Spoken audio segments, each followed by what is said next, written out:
Youth Advisory Group for Hope 2020 and also UK Youth. I'll pass over to our special guest that's joining us today, Chris. Thank you for such a lovely introduction, Rina.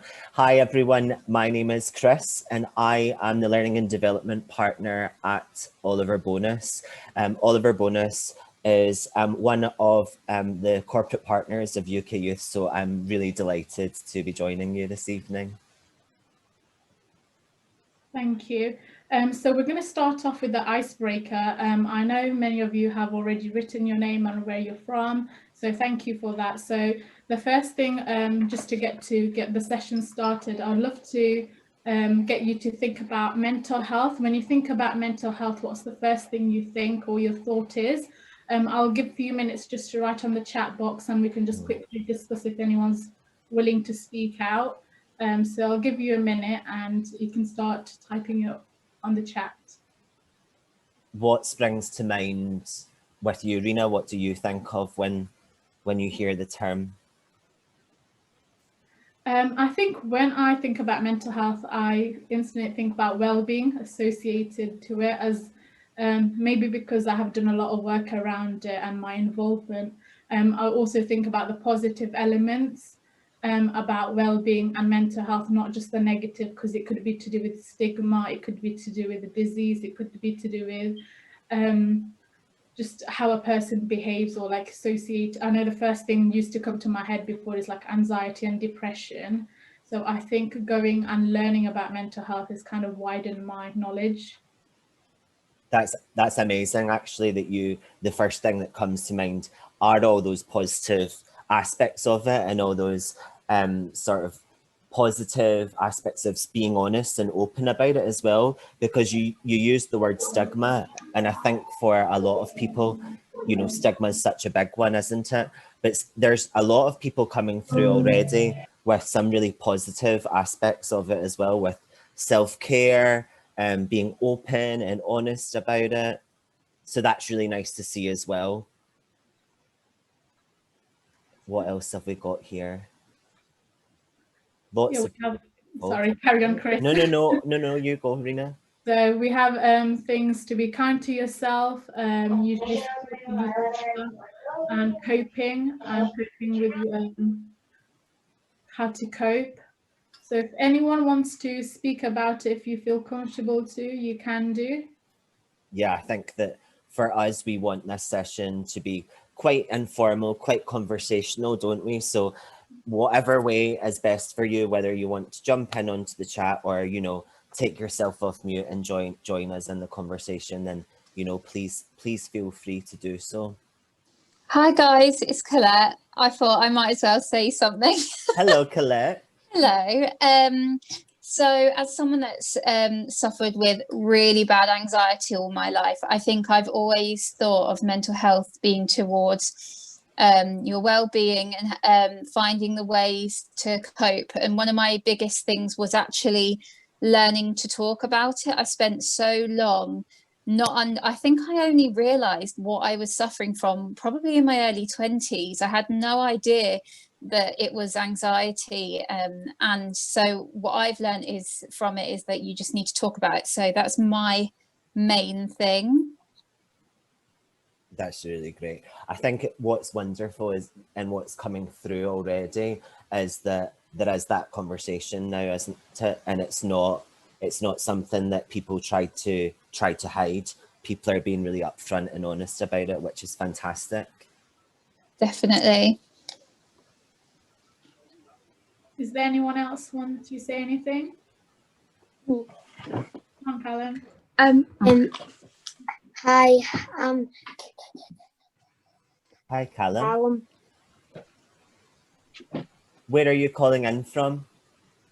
Larks. Nice.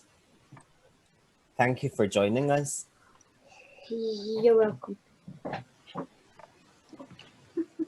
And Georgina, I see you? Yeah. No, I just wanted to say that I feel like mental health can often be quite overlooked, and that's a big reason why I wanted to join today, is that finding ways to sort of talk about it with colleagues and like managers and things like that, and having that as more of a emphasis as to part of the conversation, I suppose. I think that's really important. About it being on the table, isn't it? Yeah, definitely. Yeah. So I mean, obviously I've put something about, you know, mental health being very kind to yourself, but also I think it needs to be addressed more possibly than it is. Definitely agree. It's as important as, you know, first aid in many ways, isn't it? So important. I completely agree. Yeah. We've got some totally agree, Georgina, in the chat there as well. So we've got people who agree with you. That's great. So Rina, I think it might be time for the quiz. Yeah. That's fine. Thank you, Chris. So the next thing, what we're going to do is have a quick quiz. So I'll have the wonderful Kerry put up a quiz, and there are 5 questions, which that's going to come up on a poll. You can read the questions. I'll give you a few minutes, and one answer from the multiple choice question, and then we'll go through it afterwards. So if Kerry, if you can put the question up, that would be great, or the poll up, sorry. The polls kind of disappeared from my screen. Oh, I think I've got them here, Kerry, don't worry. Let's have a look. Can everyone see those? Give me a little annotated thumbs up or come. Yeah, perfect. Fantastic. No. Oh, Callum, you can? I can't see it. Yeah. Okay, let's have a look at why that might be. What are you calling in on a laptop or on a tablet or on your phone?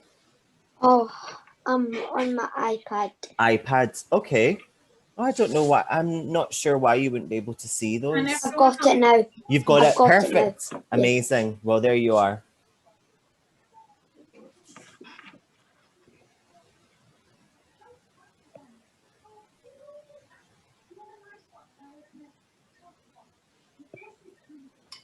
Okay, we go.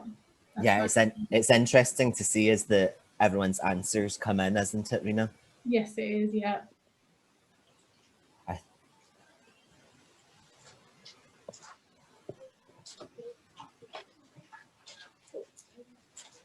If everyone who's voted can put the little thumbs up for vote, that's voted, that would be great, so we can see if everyone's almost there.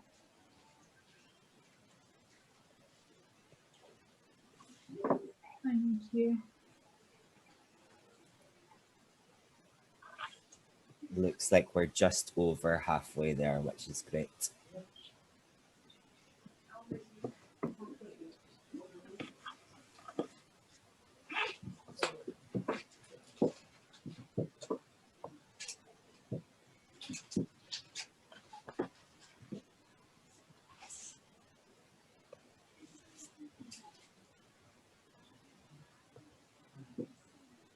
Give it another 10-15 seconds.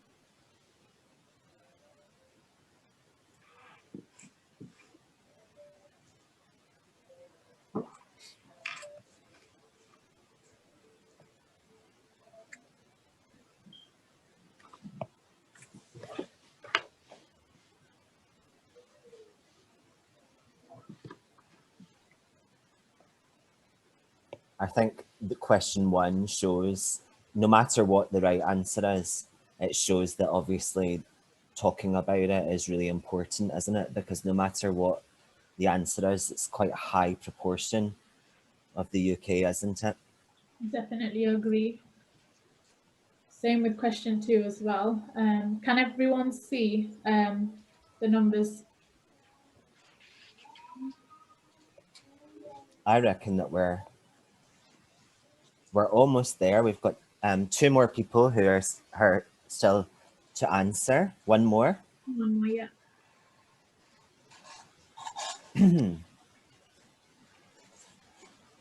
That might be Callum. Callum, did you manage to do it? Yeah. Yeah. Cool. Shall we move on, Rina? Shall we?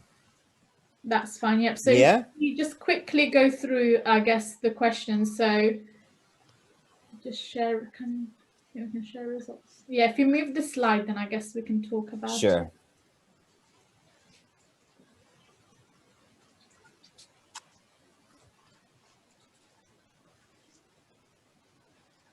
So for number 1, we had B, so 1/4 of the population UK, which most people have got the answer correct on there.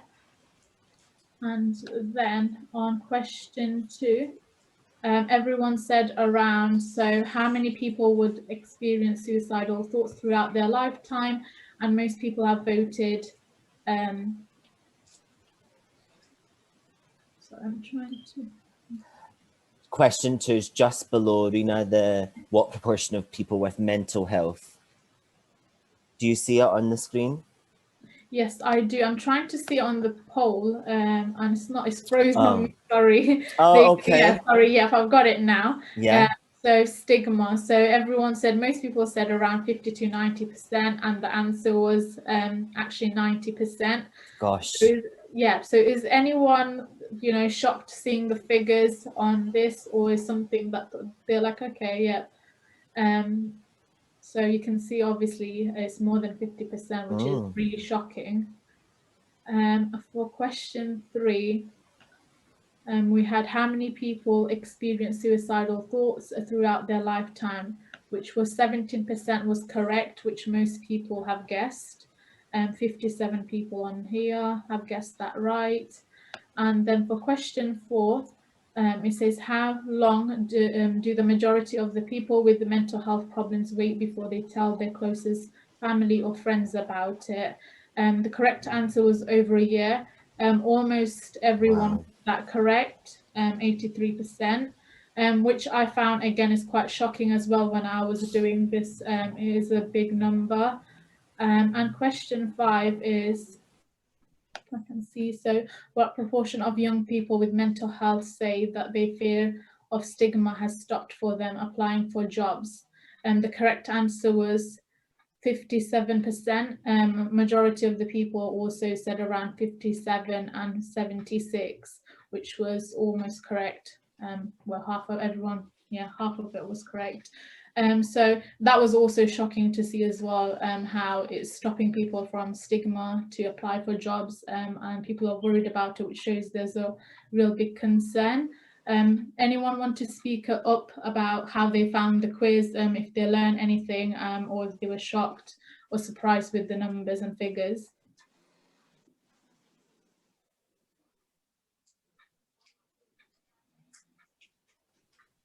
So we have lost Chris at the moment, but I was shocked at these numbers. So I didn't really realise that 90% of people with mental health experience stigma. I thought that had gone down because now we are talking about it, that people shouldn't really have the stigma around it because now the conversation is out, but to see it still high like that. Definitely agree. I think we are doing a lot better than what we did in the past. I think there is a lot more involvement, and people are openly speaking up about it, and especially in the media, and in terms of the political world as well, they're more open to accepting in society. And for me, it's quite difficult as well, from a South Asian background as well. There is still a massive stigma around it. But just in general, seeing the figures really surprised me as well. I'm so sorry, Rina. I think I got kicked out, so I've just joined back in. That's fine, Chris. You haven't missed much. I was just explaining in terms of my experience and how surprised I am with the figures. Did you want to say anything, how you found the quiz, or are you shocked with the figures and numbers? I mean, I think when we went through them, and even get some of them, any of the answer would have been shocking, I think, but it just shows you the importance of these conversations and being really open and honest about how you're feeling. The one that gets me, I think, the most is that most people leave it a year before they talk to people. So that's quite shocking and quite upsetting, really, isn't it, to think that you might have a friend or a loved one or anyone close to you who's maybe suffering in silence is really quite upsetting. So that, I think that was perhaps the one that got me the most. I can see from the chat most people are agreeing, and they're also surprised as well with the numbers and figures. Yeah, for sure. Well, thank you. If no one has anything else to say, I'll pass over to Chris for our next activity. Perfect. I'm hoping that I will still be able to have control of the slides, but let me just check. Yes, I do. Perfect. Okay, guys. So what I wanted to talk to you guys a little bit about is a concept in mental health first aid training called the stress container. So this might be something that you're familiar with already, but I think that it's particularly important to talk about stress and stress management, given the year that we've had. You know, potentially the different kind of Christmas that we're going to have.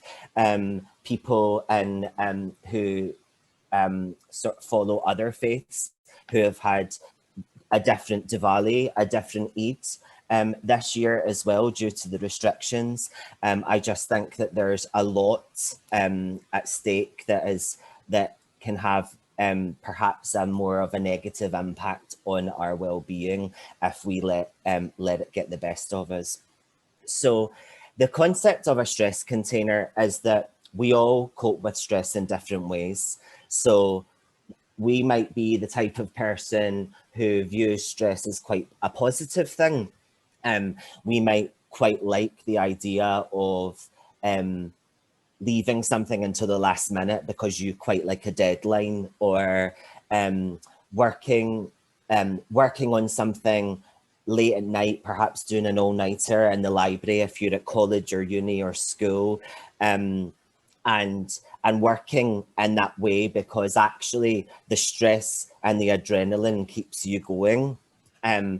Equally on the other side, there might be people who do not cope well with stress, and in actual fact, the very thought of stress, let alone what it does to us chemically and biologically, is too much to handle. I think of myself to be of the former, in terms of someone who quite likes to be work well under pressure, working with deadlines in mind. Rina, what do you think? I would agree. I think deadline's a massive one for me, especially when I was at uni. In terms of now, I guess, work and trying to have a balance as well, because I do 2 part-time jobs, which comes to full-time, and then I'm trying to actually, I'm part of 4 different youth organisation. So trying to balance everything, and also family as well. So I look after my mum as well. So it can be difficult, and everything kind of just build, and you're like, okay, like in terms of also talking to someone, I think I struggle sometimes because I keep everything to myself, and I realized best way is to speak to someone that's close to you, just get off your chest to feel lighter. But I have a diary now just to write down every day what I'm going to do, and that kind of keeps me going. So I just take it a step at a time. Definitely. So, I mean, it sounds like you are the type of person who does like to be kept busy. So in actual fact, you probably you would thrive off of stress more than look at it negatively. Do you think that's a fair assumption? Yes, I would say. I think it depends, because sometimes I can take it in a negative and it does make me ill, but I've kind of learned to just kind of do a bit of mindfulness and live at the present moment, and just like, okay, there's worse off, or, you know, it could be worse, and kind of draw back and go into that positive. I'm like, I'm the only person that can pull myself. And I think that keeps me going, and I'm like, okay, I can do this to help someone else, so why be down? I think those kind of talks with myself kind of push me to just, you know, move on.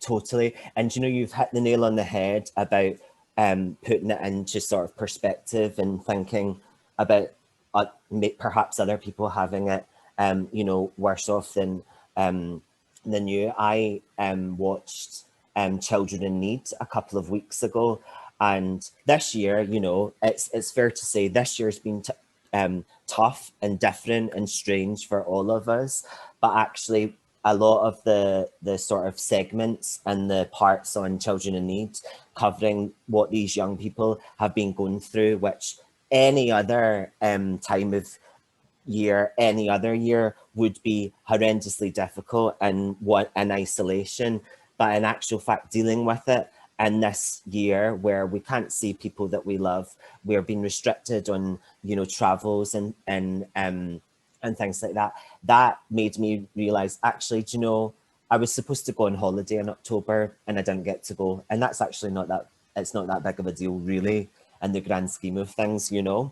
So with that in mind, whatever way you look at stress, your container, if you envision a stress container inside all of us, varies from size to size. So if you're someone who perhaps reacts really well to stress, your stress container might be quite big. It might be the size of this container that I put my coffee pods in and normally fill it up, but working from home means that it's normally more empty than it isn't.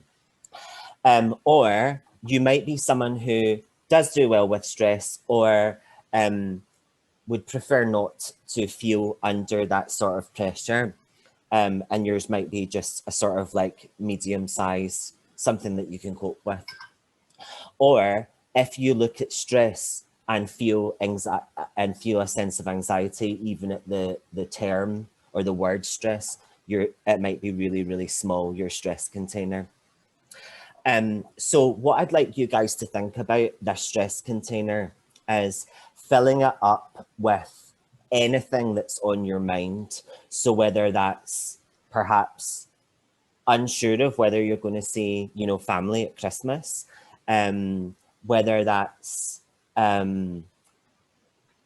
let's think, whether that's a looming deadline at work or school or college, or the stresses of outside, not being able to see friends. But what are things that are playing on your mind right now? And I've just seen someone come through and said, what are your coping mechanisms with stress? And we will for sure go into that in a second. Let's have a look.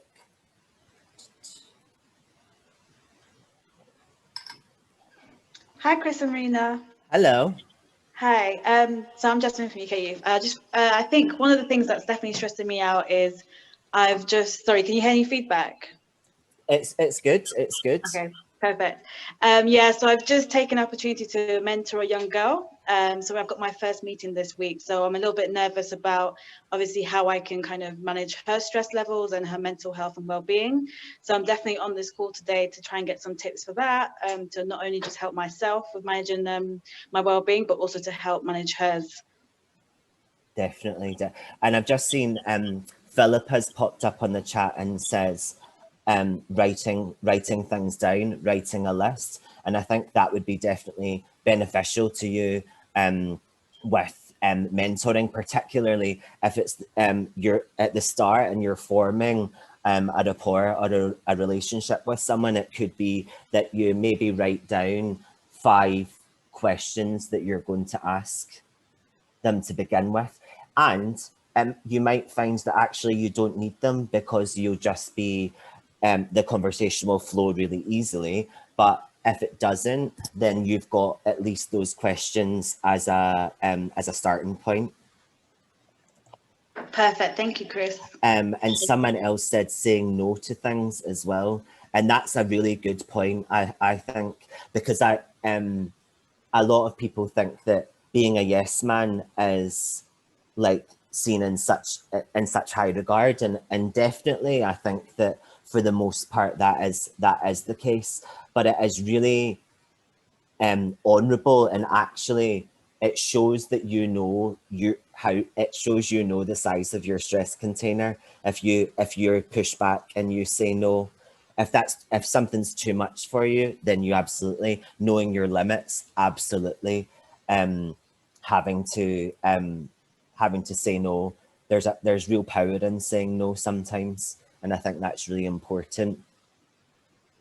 So I think that with all those in mind, those sort of like stress, those day-to-day stresses, what happens to that stress container is that it gradually starts to fill up. And in actual fact, what it can do is when we fill it up and don't do anything about it, is that it overflows. And when that overflows, what that does to us is it could make us perhaps be a little bit short or curt with the people who are in our immediate sort of like circle. And that could be whether that's a parent, a flatmate, a partner. They tend to get the brunt of it.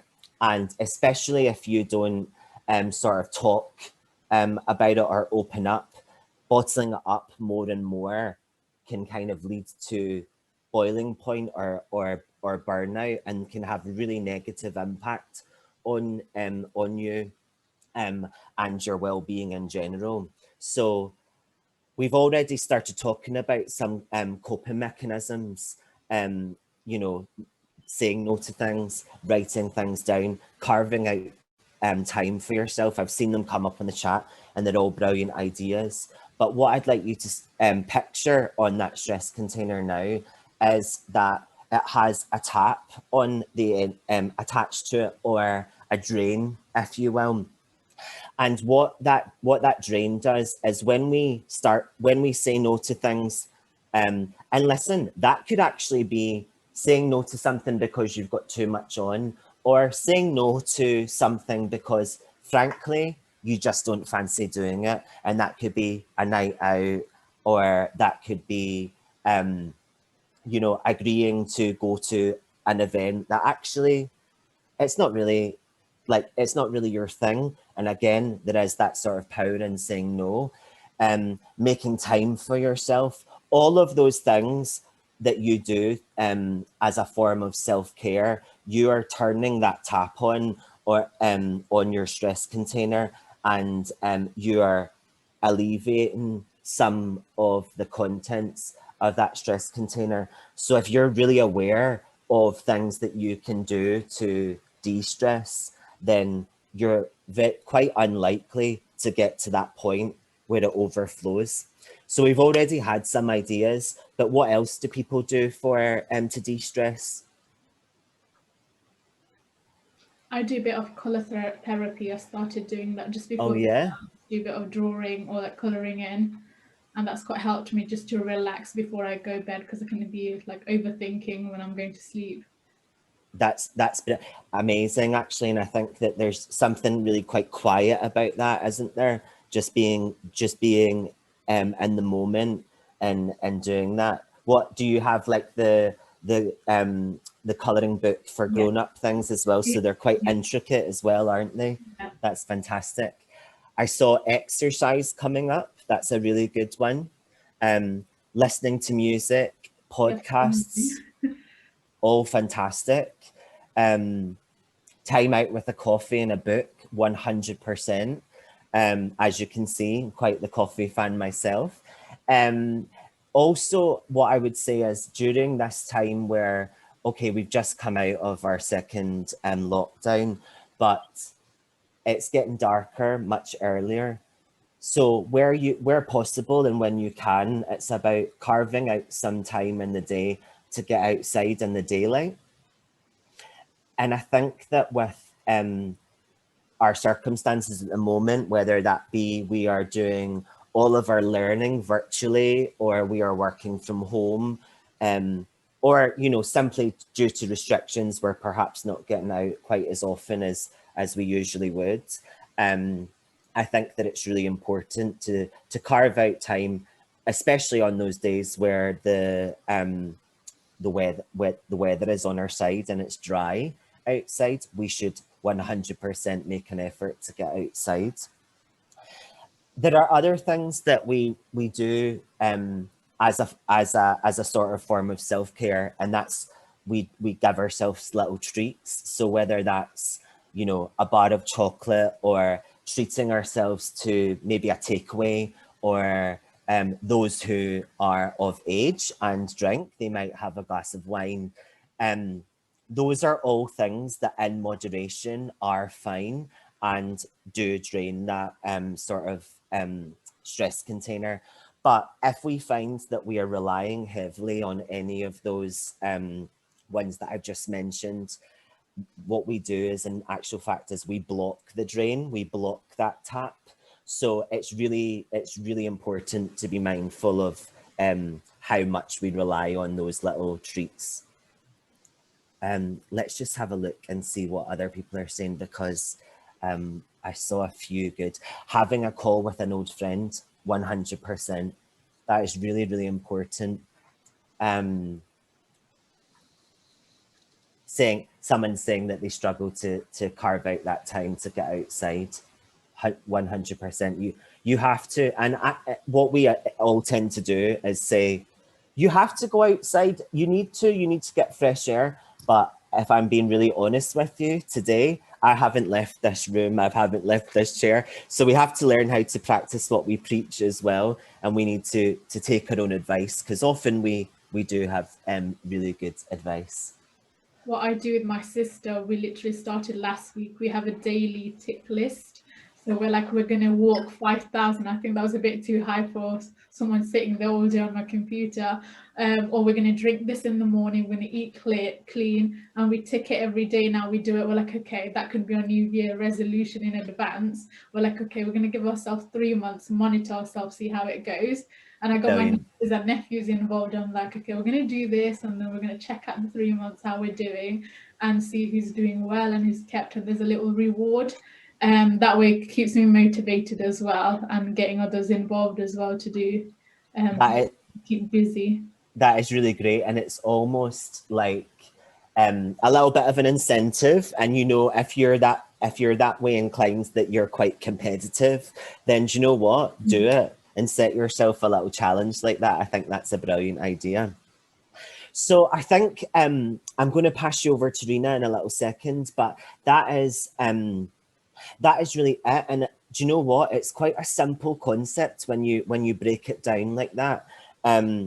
And it's about knowing when it's time to go, do you know, I need to go for a walk, or I need to do a quick yoga class, or I need to put my headphones in and listen to my favorite podcast. And it's about knowing those little moments, because it's really important to listen to yourself. But what I will say is, there have been some contributions and ideas on de-stressing that I haven't, you know, have thought about them, but haven't seen them being contributed in forums like this. So I really appreciate everyone who's put some ideas into the chat, and keep them coming. Cool. So our next activity is making a postcard pledge.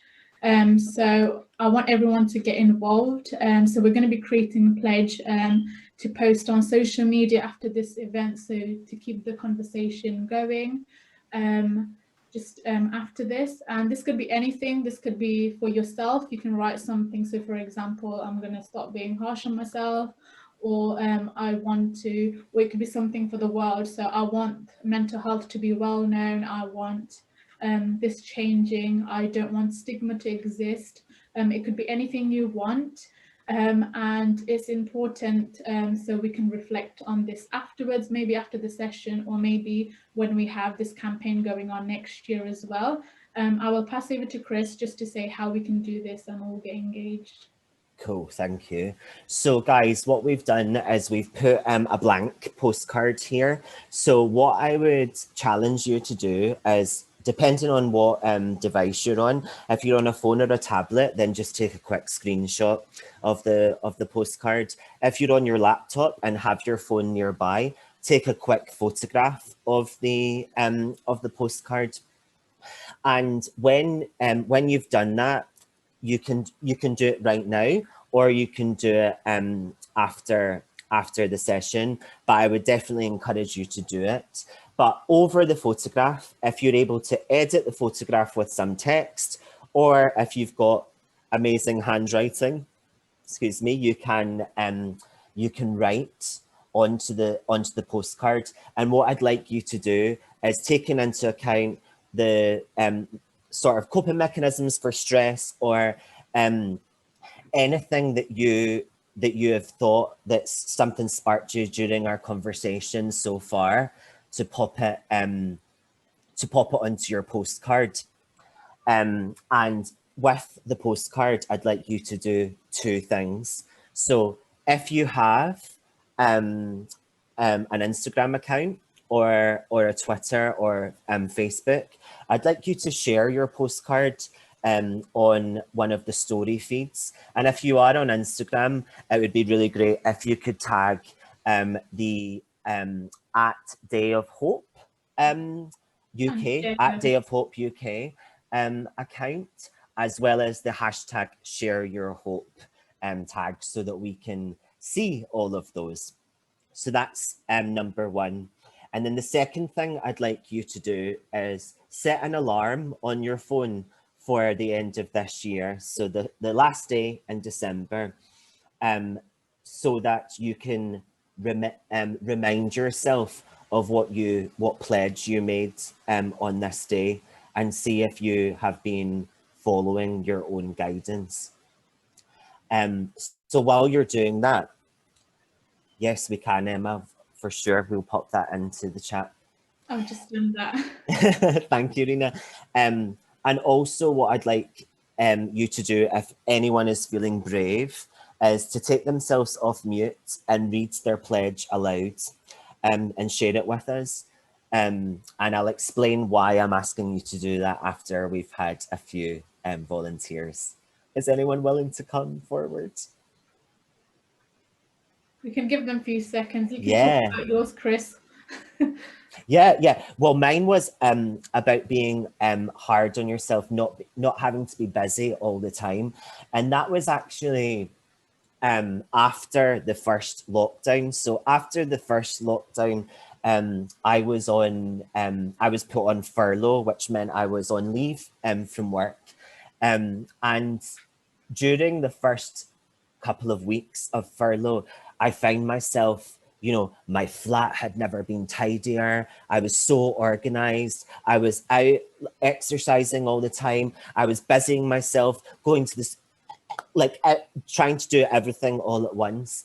And then I realized that actually it doesn't all have to be done right away, and I can slow down. So sometimes having a quiet day, or an afternoon on the sofa watching, binging something on Netflix is just as productive and just as great. So that was mine, not to be so harsh on myself, and not having to be busy, busying myself all the time.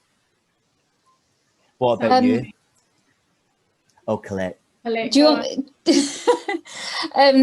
yeah, so mine is, so I've had quite a hard time recently because my nan passed away, and so I've been really trying to kind of navigate that, especially during this time when you can't really see your family as much, and you can't really get as distracted as you would normally. So I think mine is going to be that it's okay to experience and go through my emotions, and that I'm not going to pressure myself to feel that I have to get back to normal, and feel really positive again, because it's normal to feel the way I'm feeling.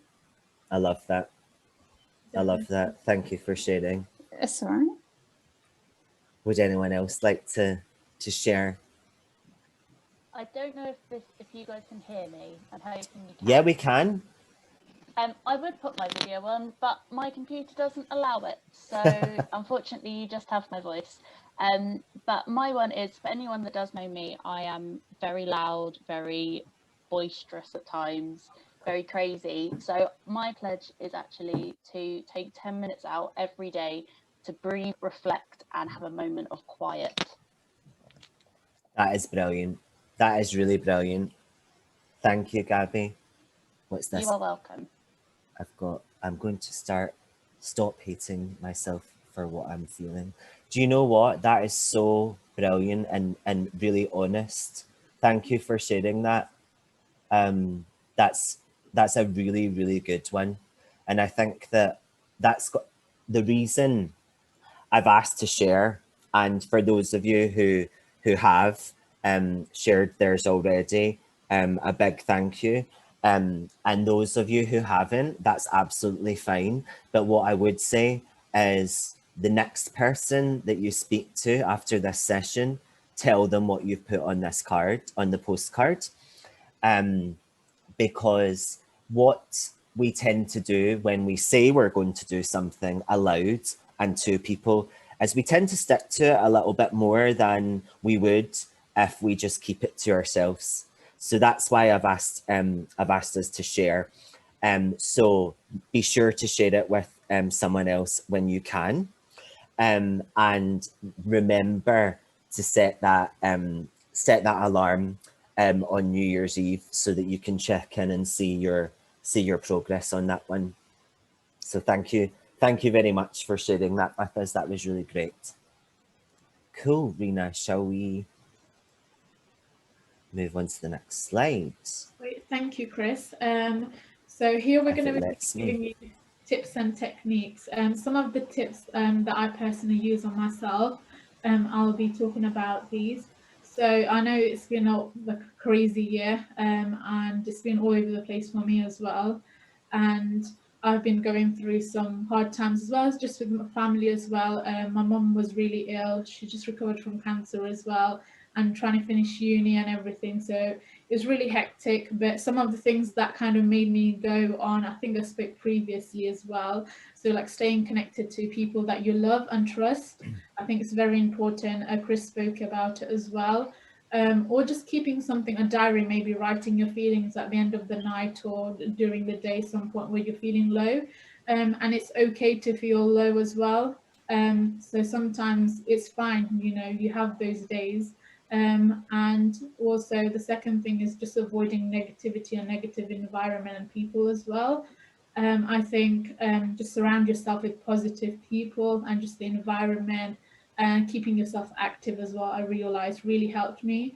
I think before it really affected me. I used to literally go out probably 8 in the morning, come out 10, 9 in the night, because I was like, that's the only way that helped me, by keeping myself busy and doing things. And now I've learned to just, you know, take it on, do a bit of mindfulness, just tell myself it's fine, and just go with the flow and kind of live at the present moment and not worry about the future constantly. And things will improve. I think one of my main ones were before like exams, I was like, oh God, I can't do it. And then there's me doing it. And it was all fine. I'm like, it's a short-term thing. I need to put that, and it's not going to determine my life. Even today as well, I'm here. I think behind the scenes, I'm like, oh God, I don't want to do it. I'm so nervous. I don't know what's going to happen. Chris and Jasmine, everyone on the team, and Kerry, they're like, you'll be fine. Just go with it. And I'm like, yeah. And I've kind of learned to just try new things and just go from it. You know, there's nothing worse going to happen. Probably people will remember for a day or two, a week, and then things go on. So yeah. And I've said a lot there. I think, yeah, and that's, I put another tip as well, just don't be harsh on yourself, and just enjoy. And Chris, do you have any other techniques? And if everyone wants to write it down or they can speak up as well after Chris, that'd be great. I think the one that I would say is a couple of years ago when I was struggling with my own like mental health, one of the things that I learned very quickly to do was saying, you know, today is not the day. And that would be my little sort of like mantra to say, actually, it's I'm just gonna, today's fine to kind of park, and you know, tomorrow is always another day. And I found myself, there was a time where I was probably using that sentence quite a fair bit, and sort of my friends, my people that I work with will probably be quite familiar with me saying things like that. But as a way of sort of shutting that shutting that conversation down. I think that's what I would say, and then that would be it. Whereas now I feel a lot more in tune and a lot more free with talking about how I'm feeling and how I'm feeling like right in the now, that in actual fact, I've not said today is not the day in a really long time. So I guess what you said about being open and forging these connections with people is so important. And, you know, even, you know, during lockdowns and during times where we perhaps can't get to see the people that we want to see as often as we do, I am I'm a very sociable person, so I really love to be around people. And however, what I don't really enjoy is being on, like, chatting to someone on the phone, or, you know, a FaceTime or a WhatsApp video call. That I don't really enjoy those. But in actual fact, during this time and this year, I've really grown to love them. And find them such an amazing way to keep in touch with the people that I love and mean a lot to me. So I'm really grateful for those. And I know that we had one of the suggestions earlier of, you know, chatting to an old friend and chatting to a loved one, and that for me is definitely the one to do. And I'm glad someone agrees with me on the phone calls. I don't know what it is. I will chat until the cows come home, but put a phone up to my ear and I'm not interested. Thank you, Chris. I'm just going to quickly go over the 5 tips that NHS website they share, which improves or tend to improve mental health and well-being. Is the 5 tips they've given is connect with other people, some of the things we've already mentioned, and be physically active, learn a new skill, and give to others, and pay attention to present moments, so mindfulness. Fantastic. And then we've got on the next slide just a few, and there are so many amazing networks and helplines and websites for like that you would be able to access if you are ever feeling the need to. But we've just sort of pulled together a handful. So the first one being Young Minds, which is specifically aimed for young people dealing with mental health and well-being issues. So very appropriate for the people that we're speaking to and dealing with within UK youth, really important. The next one I have signposted is specifically for LGBTQ plus individuals, as the LGBTQ plus community is affected quite disproportionately on mental health issues. So that is a very specific helpline aimed at people within the queer community. So I thought that was really important as well. The CAM Zone has a number of brilliant resources at your disposal that you can kind of access for free. And then the final one, BetterHelp, is actually a website which almost acts like a directory of therapists and mental health counsellors. Now, what they do is basically test what or gauge you through a questionnaire and analysis of exactly the type of help that you're looking for, and then offer you a therapist through quite a tailored approach, so you get the right person that fits you. Now, the therapy sessions do cost money, but they are quite a bit cheaper than traditional therapy sessions. So I thought that was a really important one to signpost as well, should anyone feel the need to utilize them. And then the last thing that I would like to share with you before I hand back over to Rina is it's another challenge, because I love a challenge, but also it's an idea. It might not be for everyone, but it certainly helps. So it's a gratitude diary or a win diary. And what the challenge is try to think of each day. In fact, don't try, you have to think of at least 3 wins a day.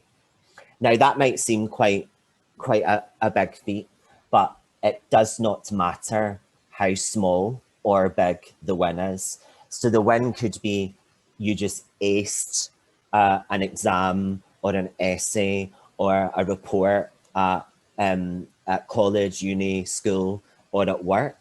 You got an interview for a job and you got it.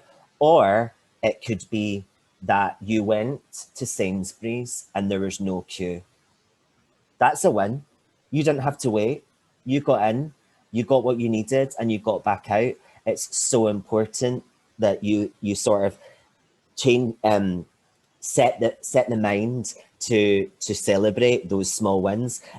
You have to admit to yourself when you do walk into a shop and you see no queue, you say yes internally. So what I'm challenging you to do is writing that down.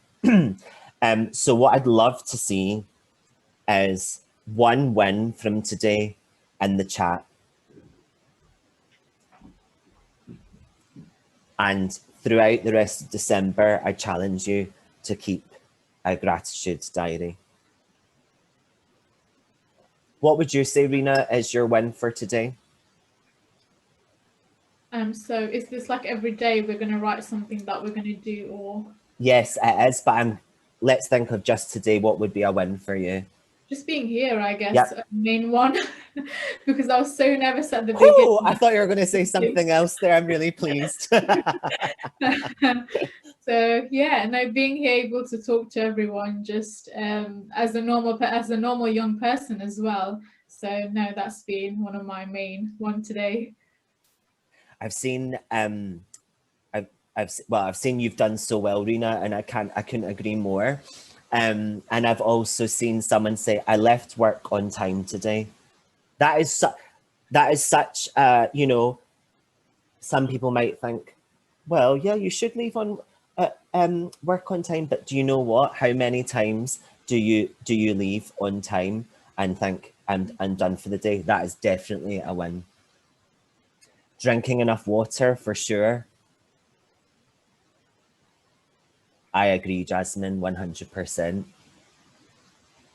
Oh, it's so nice to see these wins come through. And again, if you feel like sharing some of the wins with the hashtag Day of Hope UK, that would be fantastic as well. So Rina, I'm going to pass it back over to you. Thank you, Chris. So as part of the Hope campaign, we have our Share Your Hope challenge going on. It's a 7-day challenge from 1st of December to 7th of December. So we're already in day 3. So you can share. So we have a template on our social media on Instagram and also on Twitter. I know definitely on Instagram, I'm not sure exactly about Twitter page, but you can follow us there. I'll put that on the next slide. So what happens is you can share your hope for the coming year, or what you believe hope is and what hope is to you, and tag 3 people.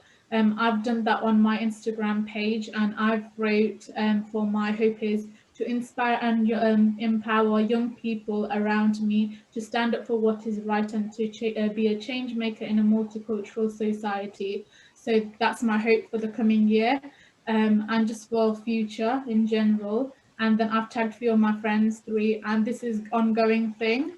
So if you would like to take part on, follow us on our social media. I'll put that on the next page.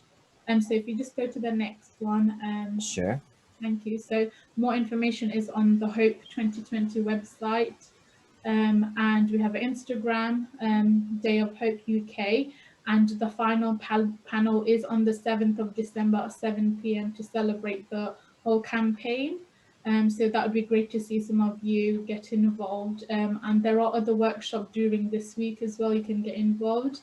And I'd just like to say a massive thank you to everyone that came today to this session and giving your time. And thank you to everyone who's helped me organise this, and a massive thank you to you, Chris, as well, for making it run smoothly. Massive thank you to you, Rina, for organising it, because what an amazing event, and really you can see through the chat that it's been a really worthwhile event, so well done to you. Definitely, and I hope everyone's taken something from today's session as well. So I'd love to, before you all go, if you go on to the next slide, Chris, just write one thing you really enjoyed about today's workshop and something that I can improve or we can improve for future workshops. And a massive thank you again. And sorry that we went over, I think, a few minutes, so yes. We really appreciate the time that you've spent with us. Thank you very much. And if you have any other questions as well, feel free to put it on the chat as well. I think Kerry gave us free rein and said that there aren't any other sessions on. So we've got time. If you've got time, we're happy to chat with you. Definitely.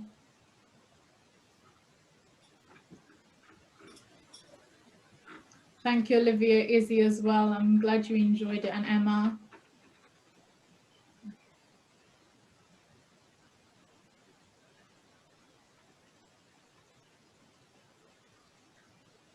I'm glad you guys liked the interactiveness. We were unsure, we're like, shall we make it a live interactive session or something that we can just pre-record and put it out? So I'm glad you guys enjoyed that.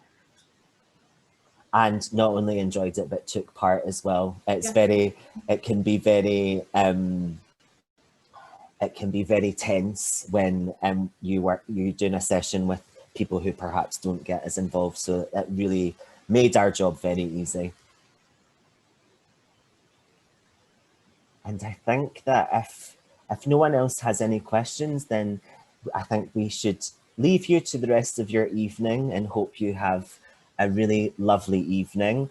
And remember those challenges that we've set you, and we look forward to seeing what you share on your social channels. But thank you very much for joining us. Yes, thank you. Have a good evening.